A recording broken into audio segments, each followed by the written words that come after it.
Hello students, कैसे आप लोग? क्या हाल चाल आप लोगों का? अच्छे होंगे, ऐसी आशा है। और घर पे रहिए, सुरक्षित रहिए और हमारी वीडियो देखते रहिए और क्वेश्चन को सॉल्व करते रहिए, समझते रहिए। ठीक है, तो आइए आज हम लोग शुरू करते हैं class 11th math NCERT chapter 6 linear inequalities. क्या पढ़ेंगे आज हम लोग? Linear inequalities. तो सबसे पहले हम लोग जानेंगे कि ये इनइक्वालिटीज़ क्या है, फिर उसके बाद जानेंगे कि लीनियर इनइक्वालिटीज़ क्या है। ठीक है, तो आइए समझने का प्रयास करते हैं। तो क्या समझते हैं सबसे पहले हम लोग? ये इनइक्वालिटीज़ क्या है, ये इनइक्वालिटीज़ क्या है। तो मान लेते हैं सपोज दैट कि हमारे पास दो क्वांटिटी, क्या है? दो क्वांटिटी, एक है P और दूसरी है क्या? Q। दो क्वांटिटीज़ हैं। अब एक क्वांटिटी हमारे रियल नंबर्स भी हो सकते हैं, इंटीजर्स भी हो सकते हैं, रेशनल नंबर्स भी हो सकते हैं, कुछ भी हो सकती है। ठीक है, किलोग्राम हो सकता है या कोई क्वांटिटी हो सकती है, वेट हो सकता है किसी चीज़ का। ठीक है, तो दो क्वांटिटी हमारे पास है। एक क्वांटिटी हमारे पास है P और दूसरी क्वांटिटी क्या है हमारे पास?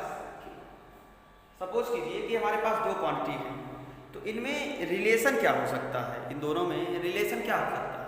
दोनों क्वांटिटी को अगर हम कंपेयर करें, तुलना करें, तो क्या रिलेशन निकलेगा?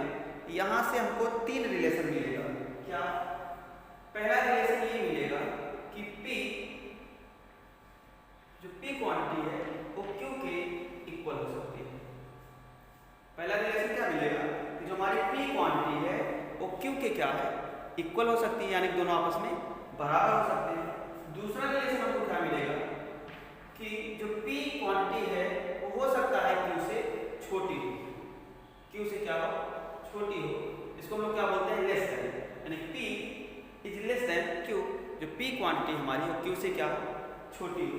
और तीसरा रिलेशन हमको मिल सकता है थर्ड, कि जो P क्वांटिटी है, जो P है वो क्या है? Q से बड़ा। ये तीन ही रिलेशन हमको मिलेंगे। ठीक है, क्या मिलेगा कि अगर दो हमारे पास क्वांटिटी है P और Q, तो हमको पहला क्या मिलेगा? पहला रिलेशन क्या मिलेगा? पहला कंपेयर, अगर हम लोग तुलना करते हैं, कंपेयर करते हैं, क्या मिलेगा हमको कि जो P है वो हो सकता है Q के क्या हो? इक्वल हो। ठीक है, दूसरा ये हो सकता है जो हमारी P क्वांटिटी है वो क्या हो सकती है? Q से छोटी हो सकती है। और तीसरा क्या मिलेगा? जो हमारा P है, जो P क्वांटिटी है वो हो सकता है Q से क्या हो? बड़ी। ठीक है, तो ये जो साइन है लेस देन और ग्रेटर देन, इसको क्या बोलते हैं? इसको बोलते हैं लेस देन, और इसको क्या बोलते हैं? Greater then. और इसके बारे में हम लोगों ने उस 7th 8th में ही ये साइन हमको मिल जाती है, लेस देन और ग्रेटर देन, कि छोटा है बड़ा है, छोटे और बड़े का निशान लगाइए, इक्वलिटी का साइन लगाइए। तो ये क्या है? ये किसकी साइन है? ये इक्वलिटी की साइन है। ये हमारा क्या है? इक्वलिटी। ये क्या है? इक्वलिटी है। और यहाँ पर हम एकदम डिसीजन ले सकते हैं कि अगर इस तरह से लिखा गया है तो ये दोनों जो साइड्स हैं, दोनों क्वांटिटी हैं वो आपस में इक्वल हैं, लेकिन ये हमारी क्या है? ये हमारी इनइक्वालिटीज। क्या है? इनइक्वालिटीज। ये हमारी इनइक्वालिटीज क्या है? हमारी इनइक्वालिटीज हैं। ठीक है, अब कुछ केस में ऐसा होता है, कभी कभी ऐसा होता है, कुछ केस में कभी कभी ऐसा होता है कि P जो है वो Q से छोटा, P जो है वो Q से छोटा भी है, और कह दिया जाता है कि P जो है वो Q के इक्वल। कभी कभी ऐसा होता है, हमेशा नहीं होता। कभी कभी ऐसा हो जाता है समटाइम्स कि P जो है वो P क्वांटिटी क्या है? Q से छोटी भी है, और P जो है P क्वांटिटी जो है हमारे Q के इक्वल भी है। तो इन लोगों को एक साथ कैसे बोलते हैं हम लोग? इन लोगों को एक साथ कैसे बोलते हैं? इसको बोलते हैं P is less than R equal to Q। क्या बोलते हैं इसको? इस साइड क्या बोलते हैं? Less than R equal less than R equal to.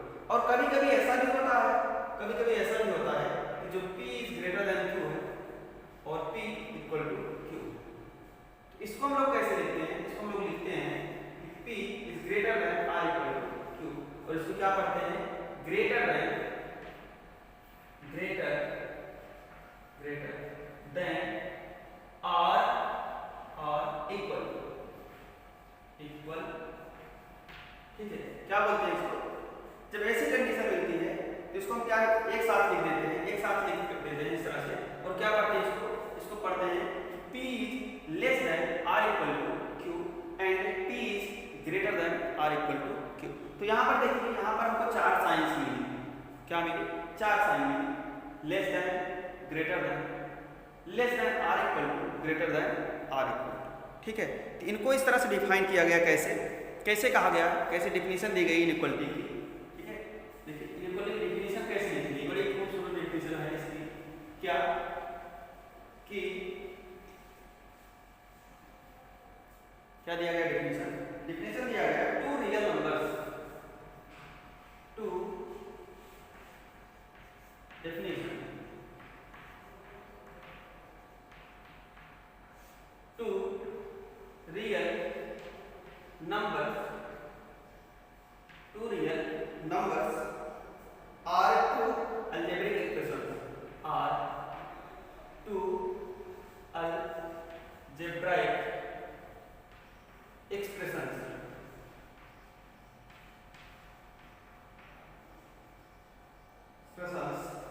related by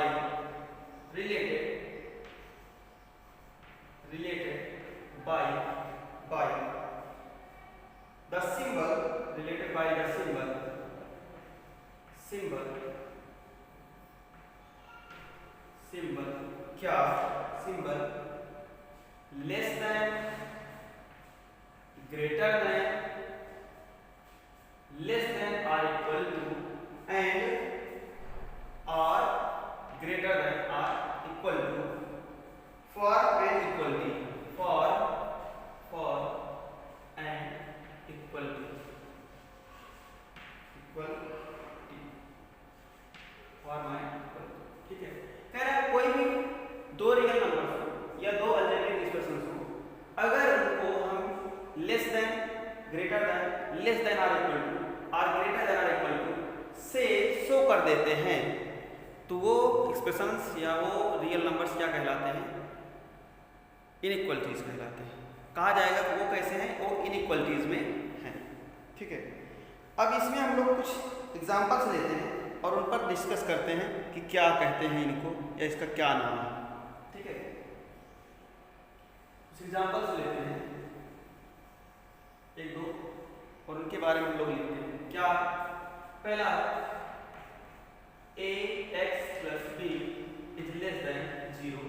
दूसरा ax plus b is greater than 0।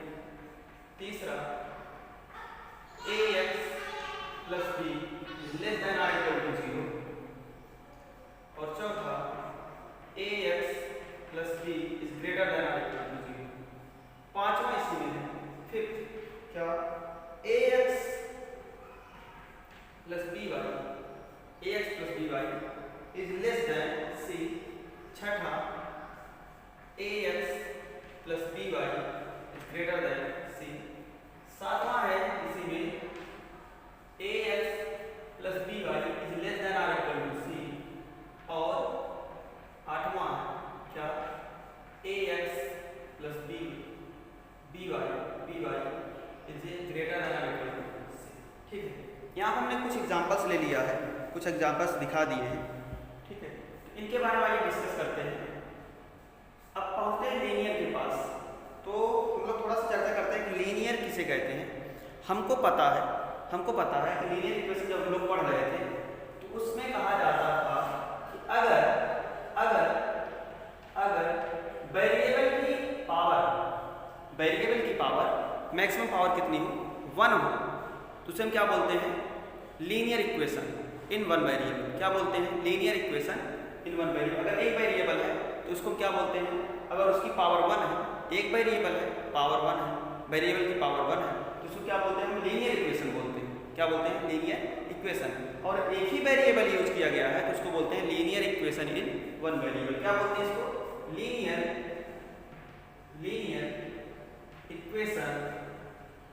Equation in one variable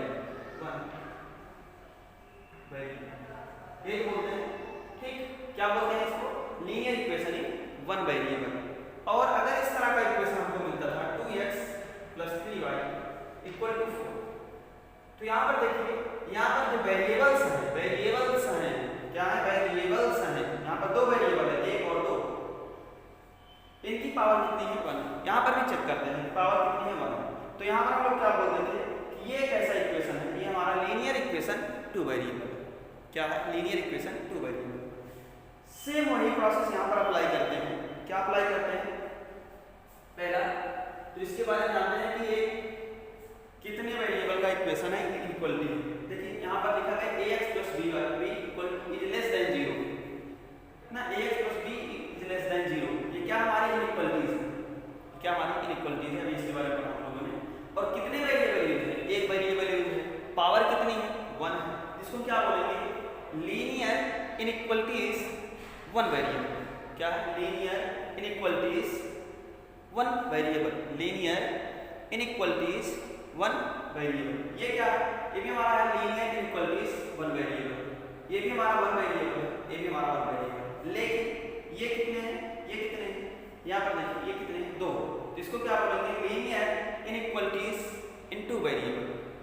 linear inequalities in 2 variable. इसमें कितने वेरिएबल यूज हुए? 2 वेरिएबल यूज हुए। ठीक है, जब 2 वेरिएबल यूज होंगे linear equality 2 variable, और जब एक वेरिएबल यूज होगा तो उसको लीनियर इनइक्वलिटीज 1 वेरिएबल। और लीनियर के लिए कंडीशन है कि वेरिएबल की मैक्सिमम पावर, वेरिएबल की मैक्सिमम डिग्री, वेरिएबल की डिग्री कितनी होनी चाहिए? 1 होनी चाहिए। ठीक है, अगर 1 है तभी हम उसको लीनियर कहेंगे, और अगर 2 हो जाता है तो उसको बोलते लीनियर नहीं बोलते, क्वाड्रेटिक इनइक्वलिटीज 1 वेरिएबल। जैसे इस तरह से होता है ax² + bx, x² + bx या ax² + bx > c। इस तरह से होता है। इसको क्या बोलते हैं? लीनियर नहीं बोलते, इसको क्या बोलते हैं? क्वाड्रेटिक इनइक्वलिटीज इन 1 वेरिएबल। क्वाड्रेटिक इनइक्वलिटीज इन 1 वेरिएबल। लेकिन फिर आप इस चैप्टर में, इस एक्सरसाइज में या क्लास 11th में हमको linear inequalities 1 variable, linear equalities 2 variable ही पढ़ना है, और क्वाड्रेटिक के बारे में नहीं पढ़ना। तो इससे हमको मुक्ति है, इसके बारे में डिस्कस भी नहीं करेंगे। ठीक है, तो यहाँ पर हमने बता दिया कि ये कितना है? 1 वेरिएबल इक्वलिटीज है, लीनियर इक्वलिटीज 1 वेरिएबल, ये भी 1 वेरिएबल है, ये भी 1 वेरिएबल है, ये भी 1 वेरिएबल है। यहाँ से 5, 6, 7, 8 ये हमारे 2 वेरिएबल लीनियर इनइक्वलिटीज। ठीक है, एक चीज और, जो हमारा फर्स्ट है, सेकंड है, थर्ड है और फोर्थ है, इसको क्या बोलते हैं? इस इनइक्वलिटीज को हम बोलेंगे स्ट्रिक्ट इनइक्वलिटीज। क्या बोलेंगे? फर्स्ट को, सेकंड को, फिफ्थ और सिक्स्थ को क्या बोलेंगे? Strict inequalities.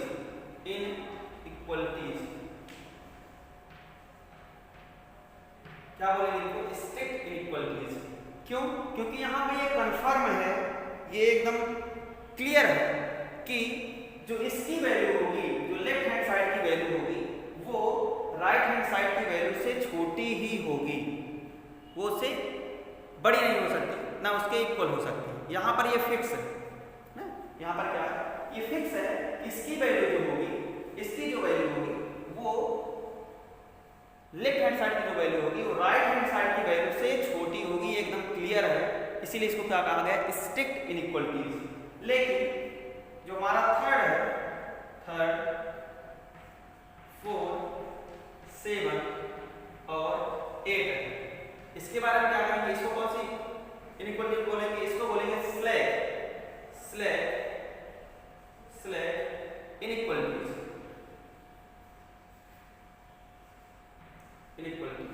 ठीक है, जहां पर r = greater than r = less than r = greater than r = less than r = इस तरह की इनइक्वलिटीज होगी, इसको हम क्या बोलेंगे?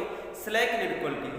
क्योंकि यहाँ पर ये फिक्स नहीं है कि वो छोटी ही है या उसके बराबर भी है ना, ये छोटी भी हो सकती है, लेफ्ट हैंड साइड की वैल्यू छोटी भी हो सकती है, या राइट हैंड साइड के इक्वल भी हो सकती है।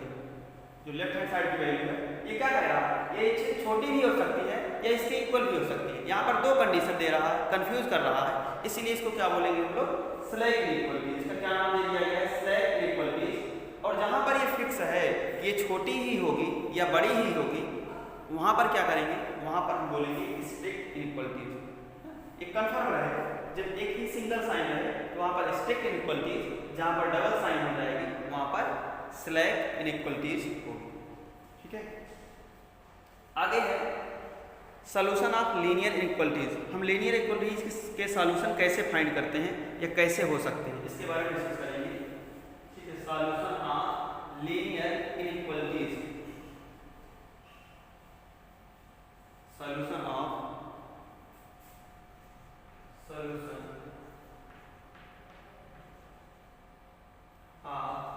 Linear inequalities. ठीक, मान लेते हैं एक हमारे पास एग्जांपल है, क्या है एग्जांपल है 30x इज लेस देन 2। यहाँ पर क्या लिखा गया है, यहाँ पर लिखा गया है कि 30x इज लेस देन 200। तो सबसे पहले ये यहाँ पर क्या है, ऐसी इनइक्वलिटी है, ये स्ट्रिक्ट इनइक्वलिटीज है। ठीक है, और ये क्लियर है कि जो 30x की वैल्यू है वो 200 से छोटी ही होगी, किसी भी कंडीशन में बड़ी नहीं हो सकती। ठीक है, तो आइए इसकी कुछ वैल्यू निकालते हैं, देखते हैं कहाँ तक इसका सॉल्यूशन मिलता है। तो क्या हो सकता है, अगर हम फॉर x इक्वल टू 0, तब क्या मिलेगा हमको, अगर x इक्वल टू 0 रखते हैं तब लेफ्ट हैंड साइड की जो वैल्यू है, लेफ्ट हैंड साइड की वैल्यू क्या हो जाएगी, तब हो जाएगा 30 into 0 equal to 0 is less than 200। ठीक है, ये क्लियर है कि जो 0 है वो 100 से क्या है, छोटा है, इससे बड़ा नहीं हो सकता है। दूसरा, फॉर x इक्वल टू 1 के लिए लेफ्ट हैंड साइड की वैल्यू क्या हो जाएगी, हो जाएगा 30 into 1 equal to 30 is less than 0। ठीक है, for x equal to 2 left hand side की वैल्यू क्या होगी, लेफ्ट हैंड साइड की वैल्यू हो जाएगी 30 into 2 equal to 60 is less than 200। फिर for x equal to 3 left hand side की वैल्यू क्या होगी, हो जाएगा 30 इंटू 3 इक्वल टू क्या 90 less than 200। For x equal to 4 left hand side की वैल्यू क्या हो जाएगी, 30 into 4 equal to 120 less than 200। फिर फॉर x इक्वल टू 5 के लिए चेक करते हैं, तो लेफ्ट हैंड साइड की वैल्यू क्या होगी, लेफ्ट हैंड साइड की वैल्यू हो जाएगी 30 into 5 equal to 150 is less than 200। ठीक है, for x equal to 6 left hand side की वैल्यू क्या हो जाएगी, लेफ्ट हैंड साइड की वैल्यू हो जाएगी 30 into 6 equal to 180 is less than 200। और फॉर x इक्वल टू 7 के लिए क्या हो जाएगा, लेफ्ट हैंड साइड की वैल्यू, लेफ्ट हैंड साइड की वैल्यू हो जाएगी 30 इंटू 7 कितना आएगा, 210 इज लेस देन 200। यही तो आएगा। अब देखिए यहाँ पर जब हमने 0 रखा तो आया 0 इज लेस देन 200, 1 रखा 30 इज लेस देन 200। तो ये जो सारी वैल्यूज आई हैं वहाँ 0 से लेकर के कहाँ तक, 0 से लेकर के 6 तक, इन सारी वैल्यूज पर, x की सारी वैल्यूज पर जो हमारा स्टेटमेंट था वो क्या है, हमारा स्टेटमेंट था वो क्या है, वो हमारा स्टेटमेंट 2। ये सत्य है कि 0 जो है 200 से छोटा होगा, 30 200 से छोटा होगा, 60 200 से छोटा होगा, 90 भी 200 से छोटा होगा, 120 भी 200 से छोटा होगा, 150 भी 200 से छोटा होगा और 180 भी 200 से छोटा होगा। ये क्या है, ये ट्रू स्टेटमेंट है, ये फॉल्स नहीं है। लेकिन जैसे ही हमने x इक्वल टू 7 रखा, वैल्यू कितनी आ गई, 210 आ गई, तो ये हमारा जो स्टेटमेंट है वो फॉल्स हो गया। क्यों, क्योंकि जो 210 है वो 200 से छोटा नहीं हो सकता। तो कैसा स्टेटमेंट आ गया, ये हमारा फॉल्स स्टेटमेंट हो गया। कैसा स्टेटमेंट हुआ, फॉल्स स्टेटमेंट। ठीक है, तो इसके सॉल्यूशन के बारे में क्या कंक्लूजन निकला, इसके सॉल्यूशन के बारे में कंक्लूजन निकला कि x की वो सारी वैल्यूज, वेरिएबल की वो सारी वैल्यूज जिसके लिए दिया गया स्टेटमेंट स्टेटमेंट ट्रू है वो सब के सब दिए गए इनइक्वलिटीज के सॉल्यूशन होंगे। ठीक है, क्या निकला इससे हम कंक्लूड करेंगे तो हमको ये पता चलेगा कि x की वो सारी वैल्यूज जिनके लिए हमारा स्टेटमेंट क्या है ट्रू है वो सब क्या होंगे उस दिए गए इनइक्वलिटीज के सॉल्यूशन होंगे, बट उसके लिए सॉल्यूशन नहीं होगा जिसके लिए स्टेटमेंट हमारा फॉल्स हो जाएगा। ठीक है, तो इसको हम लोग डिफाइन करते हैं, एक डिफिनेशन देते हैं। क्या डिफिनेशन देते हैं? डिफिनेशन देते हैं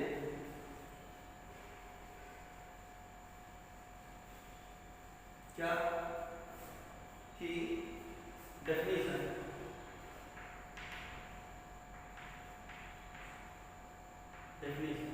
क्या देंगे? दिया गया है any solution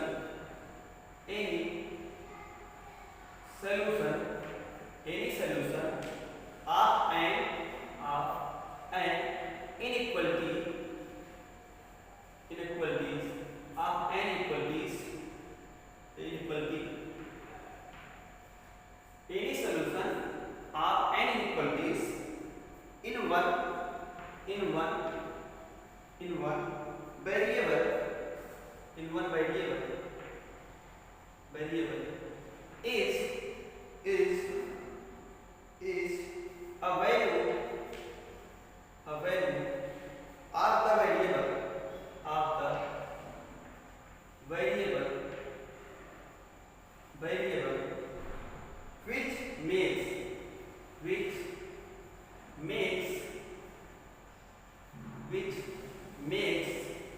which makes it a true state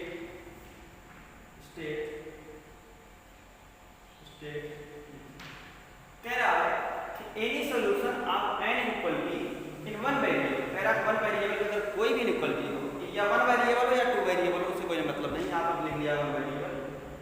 any solution of an inequality in one variable is a value of the variable क्या होनी चाहिए? वैल्यू की होनी चाहिए वेरिएबल की which makes it a true statement। जैसा कि हम लोगों ने डिफाइन किया था वहां पर x की जो 0 1 2 3 4 5 6 वैल्यू थी वो क्या थी? उस स्टेटमेंट को ट्रू कर रही थी, फॉल्स नहीं कर रही थी, तो क्या हो जाएंगे? उस स्टेटमेंट के सॉल्यूशन हो जाएंगे, उस वेरिएबल की वैल्यू हो जाएगी। ठीक है, लेकिन वो वैल्यू नहीं होगी तो स्टेटमेंट को क्या कर दे? फॉल्स कर दे। अगर फॉल्स करते हैं तो उसका सॉल्यूशन नहीं। ठीक, अब हम लोग जानेंगे कि इसके सॉल्यूशन करने के कुछ नियम होते हैं, कुछ रूल्स होते हैं जिनके आधार पर हम लोग आगे बढ़ते हैं। ठीक है, तो इनइक्वालिटी में जब लोग क्वेश्चन को सॉल्व करते हैं तो हमको दो रूल का पालन करना पड़ता है। इसके दो रूल्स हैं, उन दोनों रूल्स को फॉलो करते हैं हुए हम क्वेश्चन को सॉल्व करते हैं। पहला रूल क्या है?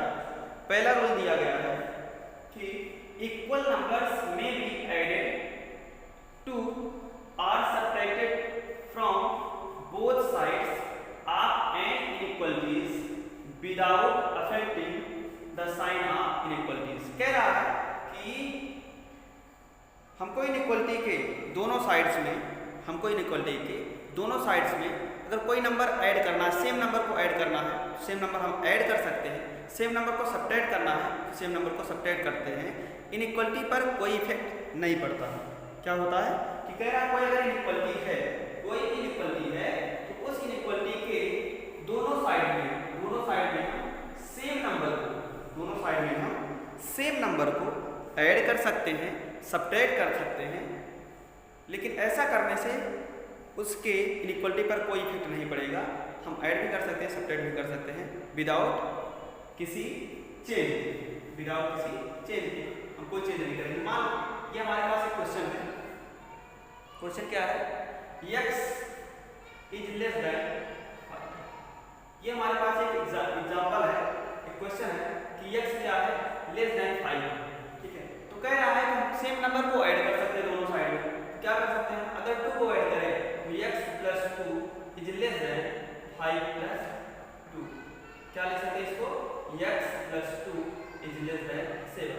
तो हमारे जो इनइक्वालिटी है उस पर कोई इफेक्ट नहीं पड़ेगा, यानी हम दोनों तरफ सेम नंबर को ऐड कर सकते हैं। ऐड करने पर जो हमारी इनइक्वालिटीज है उस पर कोई भी प्रभाव पड़ने वाला नहीं, हम कुछ भी कर सकते हैं स्वतंत्र, ठीक है। लेकिन सेम नंबर ही होना चाहिए, सेम नंबर होगा नहीं होगा गड़बड़ हो जाएगा। दूसरा है सेम नंबर को हम सब्ट्रैक्ट भी कर सकते हैं, तो x इज लेस देन 5 है, अगर हम क्या करें x माइनस 2 दोनों तरफ से 2 को सब्ट्रैक्ट कर लेंगे, तब भी इनइक्वालिटी पर कोई इफेक्ट नहीं पड़ेगा, हमारी इक्वालिटी जैसे है वैसे ही रहेगी, उसकी साइन पर कोई इफेक्ट नहीं पड़ने वाला, ठीक है। तो इनइक्वालिटी के क्वेश्चन करते समय हम सेम नंबर को दोनों साइड में ऐड भी कर सकते हैं और सब्ट्रैक्ट भी कर सकते हैं, लेकिन इनइक्वालिटी की साइन पर कोई इफेक्ट पड़ने वाला नहीं, ठीक है। दूसरा इसमें दिया गया है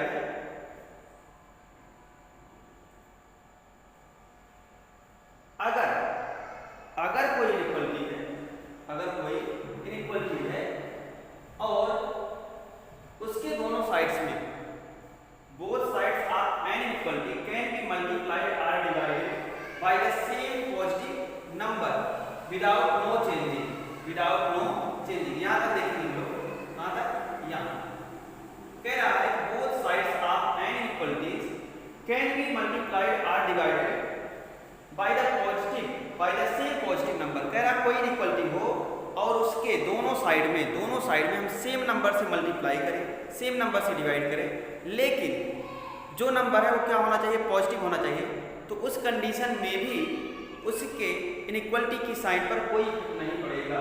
जैसे एक एग्जांपल है हमारे पास, क्या x इज ग्रेटर देन 4, अगर हम 2 से प्लस 2 से दोनों तरफ मल्टीप्लाई करेंगे तो हो जाएगा 2x इज ग्रेटर देन कितना, 8, तो इसकी इनइक्वालिटी की साइन पर कोई भी इफेक्ट नहीं पड़ेगा। अगर हम डिवाइड भी करेंगे तो क्या मिलेगा, x/2 इज ग्रेटर देन 4/, तभी आप क्या होगा, अगर हम मल्टीप्लाई करते हैं, अगर हम डिवाइड करते हैं किस नंबर से, एक पॉजिटिव नंबर से दोनों साइड में, तो इनइक्वालिटी पर कोई इफेक्ट नहीं पड़ेगा। तीसरा है इसमें बट, क्या लिखा गया है, but when the both sides are multiplied or divided by a negative number, कह रहा है कि लेकिन अगर हम दोनों तरफ किस नंबर से मल्टीप्लाई कर दें, निगेटिव नंबर से मल्टीप्लाई कर दें, सेम निगेटिव नंबर से मल्टीप्लाई कर दें, सेम निगेटिव नंबर से डिवाइड कर दें, तो इनइक्वालिटी की साइन क्या हो जाती है, वो रिवर्स हो जाती है, यानी कि बदल जाती है। ग्रेटर देन है तो लेस देन हो जाएगा, लेस देन है तो ग्रेटर देन हो जाएगा, greater than or equal to है तो less than or equal to हो जाएगा, और less than or equal to है तो greater than or equal to हो जाएगा। कब जब सेम निगेटिव नंबर से मल्टीप्लाई करेंगे या डिवाइड करेंगे, जब निगेटिव नंबर से मल्टीप्लाई करेंगे या डिवाइड करेंगे तो ऐसी कंडीशन बनेगी। जैसे एग्जांपल है, क्या x इज ग्रेटर देन 3, अगर माइनस से मल्टीप्लाई करेंगे, -2 से मल्टीप्लाई करेंगे तो हो जाएगा -2x और ये हो जाएगा -6। उस कंडीशन में जो ग्रेटर देन की साइन है क्या हो जाएगा, लेस देन, ग्रेटर देन की जो साइन है क्या हो जाएगी, लेस देन हो जाएगी, साइन हमारी क्या होगी, चेंज हो जाएगी। और अगर हम डिवाइड भी करते हैं तो x/-2 3/-2, इस कंडीशन में भी जो ग्रेटर देन की साइन है वो क्या हो जाएगी, लेस देन। तो सेम निगेटिव नंबर से अगर हम किसी भी इनइक्वालिटी में मल्टीप्लाई करते हैं, डिवाइड करते हैं, क्या ऐसा नंबर हो, सेम निगेटिव नंबर, तो क्या होगी, इनइक्वालिटी की साइन चेंज हो जाएगी। क्या होगी, वो हमारी लेस देन है तो क्या होगी, ग्रेटर देन हो जाएगी, ग्रेटर देन है तो लेस देन हो जाएगी, greater than or equal to है तो less than or equal to हो जाएगी, और अगर less than or equal to है क्या हो जाएगी, greater than or equal to हो जाए, क्या हो जाएगी, greater than or equal to हो जाए। कब, जब हम सेम निगेटिव नंबर से मल्टीप्लाई करेंगे और डिवाइड करेंगे, ठीक है। बाकी और किसी भी कंडीशन में साइन चेंज नहीं होगी, चाहे हम सेम नंबर को ऐड करें, चाहे हम सेम नंबर को सब्ट्रैक्ट करें, चाहे हम सेम पॉजिटिव नंबर से मल्टीप्लाई करें, चाहे हम सेम पॉजिटिव नंबर से डिवाइड करें, तो इनइक्वालिटी की साइन पर कोई इफेक्ट नहीं पड़ेगा। लेकिन जैसे ही हम एक निगेटिव नंबर से क्या करेंगे, एक निगेटिव नंबर से क्या करेंगे, उसको मल्टीप्लाई करेंगे या डिवाइड करेंगे, साइन क्या होगी, वो बदल जाएगी, चेंज हो जाएगी। तो ठीक है, मोटा मोटा ये आपका जो है ये इंट्रोडक्शन था इनइक्वालिटीज़ का। अब इसी बेस पर हमारी जो है एक्सरसाइज डिपेंड है। तो नेक्स्ट वीडियो में हम लोग एक्सरसाइज करेंगे और एक्सरसाइज 6.1। तब तक के लिए धन्यवाद। अगर आपको वीडियोस देख करके कुछ पसंद आ रहा हो, ठीक है, जो पढ़ाया जा रहा समझ में आ रहा हो तो वीडियो को लाइक कर दीजिएगा, चैनल को सब्सक्राइब कर दीजिएगा, कमेंट जरूर करिएगा। धन्यवाद।